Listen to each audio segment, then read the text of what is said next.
Hey guys, Andy, and spoken label, yeah, part ducks now.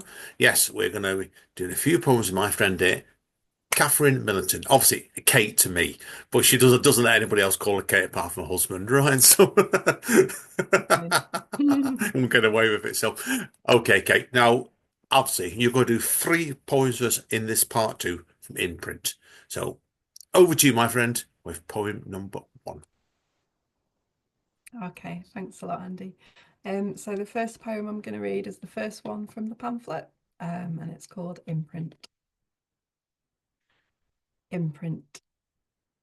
In a white room, in a white ward, all is kindness.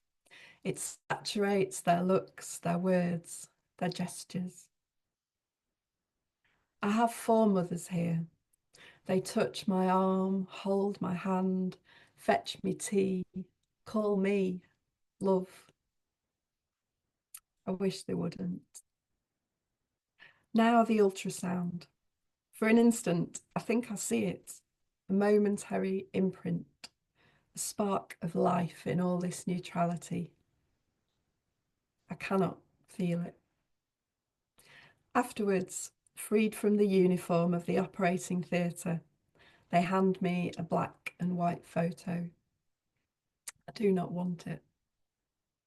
I walk out, past colour photos of newborn babies, thank you cards. In my dark bag, my photo is grazed by keys, small change. Tremendous, absolute tremendous. There's one thing I didn't spot before with this, Kate, and I know the way you are, 'cause you measure things very carefully in your writing. Was like you could have easily done with the bit about the thank you cards line on a separate line there, but I think putting it within the actual stanza there makes it more powerful, doing the way you Mm. did it. And it's if people look at this one on the page, it's very, very spaced out. And I think the emphasis on that when you've read it, then it really showed really strongly in that as well. Then, Thank you. right, Yeah, sorry, yeah, go yeah, it was a great piece. It really was. Now, okay, on. pet saying spoken label. You may not know this. Less of me, more of you. So back to you for poem number two. Okay, so the next poem is for the others on Mother's Day. You ask me if, then you ask me why I didn't have, why I wouldn't have, why I couldn't have. You ask as though there's an answer, a distinction, a hierarchy of grief to arrange your face for. Let me show you. The airlocked lunchbox I hid my syringes in, the brightly lit toilets I injected in, between the meeting and the night out, between the next course and the last bus, between everyone else and the two of us. Let me show you the needle marks between my umbilical wound and my always empty womb. Let me tell you about summer 2012, the 2 week wait I spent at home watching those technical goddesses running and jumping and swimming, those women. Oh, how they made their bodies fly when I couldn't keep a cell in mind. Sometimes I think I didn't try. My counsellor said the best way to answer is sadly not. Not sadly, sadly not.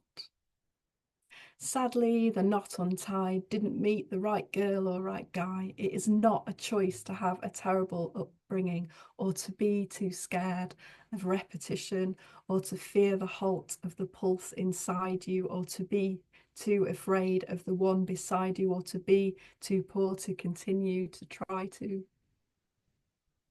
Let me show you how we drown our reasons into one. We are nobody of water. We are groundwater. We pool, form rock-bound aquifer. We seep through convenient cracks in the tarmac. Your face. Do you think you've got it right? Let me take you to the Mac makeover booth. Try number one, the Audrey, the averted eye, the resilient lip and angle to hold your head at. The number two, the princess di with black coal around your eyes so everyone can see you cry. What's wrong?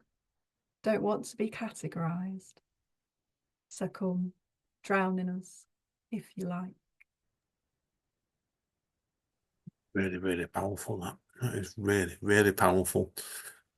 Out of interest with this, obviously, there's one conditional question I should have perhaps asked you in the first half would have been, is with the repetition here, we use the let me, obviously in the poem several times. Was that planned at the beginning of this? Because it gives it like a chorus feel to me, that does. It makes it more effective. It works really well. Yeah, it's kind of a way of sort of drawing the reader in Yeah, and good trick. me sort of speaking directly to them. Yeah. Yeah, works really well. Very, very effective and very, very good writing. So anyway, then, right, let's move on. On to, and the other thing I always say, Kate, and I'm going to, I don't want to put you under the pressure now, is we're on to the big finale now. Well, big finale on the podcast side of things anyway. So give us the third piece, Kate. Okay. So the third poem is Martha and Morris. The snow has stopped. I'm anting you. I found today I could help strap on boots, swaddle you in bright wool and frowns. I chase you only so I can restore your tumbled hoods. You harvest smothered car bonnets, a fertile gathering ground. Spark shooting giddy pear, you are a painful sound. Skidding, crunching, shifting, stifling terraces to carefree.